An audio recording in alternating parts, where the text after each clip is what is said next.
जो अंग्रेज़ अफसरान हिंदुस्तान में मुलाजमत करने के बाद वापस इंग्लैंड जाते तो उनको वहाँ पब्लिक पोस्ट की जिम्मेदारी न दी जाती।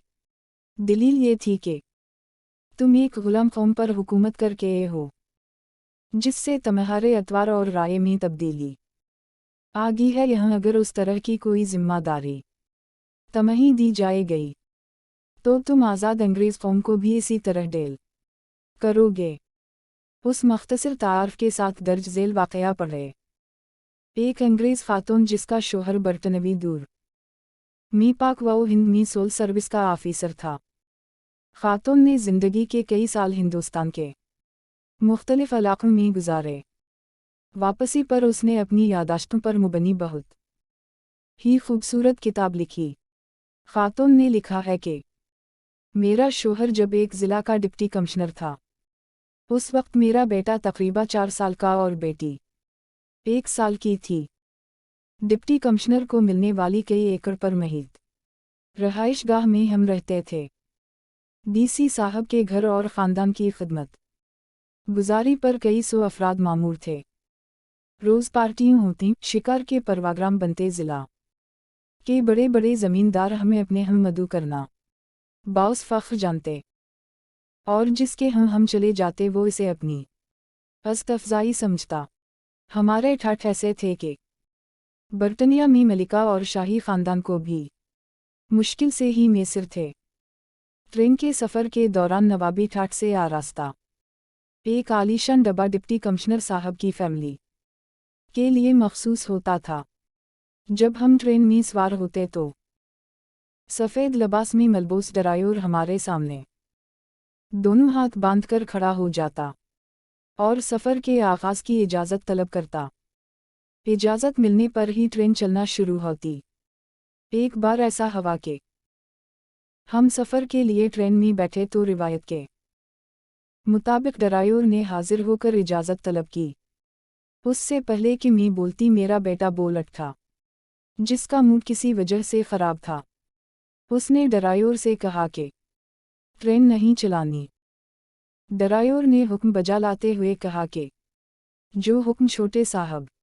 कुछ देर बाद सूरत हाल ये थी कि स्टेशन मास्टर समेत पूरा अमला जमा होकर मेरे 4 साला बेटे से दरख्वास्त कर रहा था, लेकिन बेटा ट्रेन चलाने की इजाज़त देने को तैयार नहीं हुआ। बालाखिर बड़ी मुश्किल से मैंने कई चॉकलेट्स देने के वद्दे पर बेटे से ट्रेन चलवाने की इजाज़त दिलाई तो सफ़र का आगाज़ हुआ। चंद माह बाद मैं दोस्तों और रिश्तेदारों से मिलने वापस बर्तानिया आई।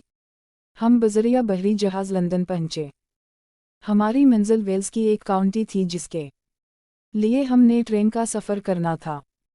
बेटी और बेटे को स्टेशन के एक बेंच पर बैठा कर मैं टिकट लेने चली गई।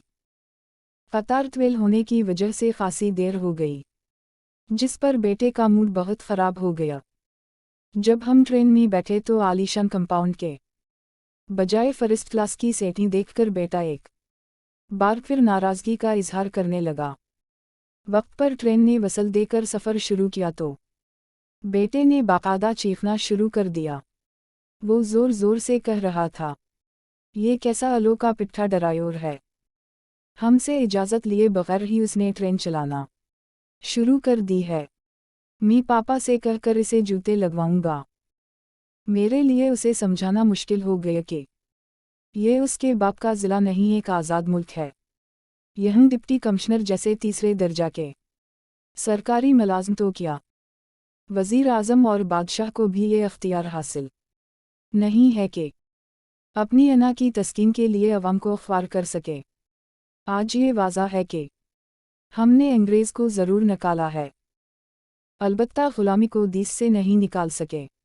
यहाँ आज भी कई 1 डिप्टी कमिश्नर्स, 2 एसपीज़, 3 वज़रा मुशीरान, 4 सियासतदान, 5 जर्नेल सिर्फ अपनी अना की तस्कीन के लिए अवाम को घंटों इस टरकों पर जलील व ख्वार करते हैं।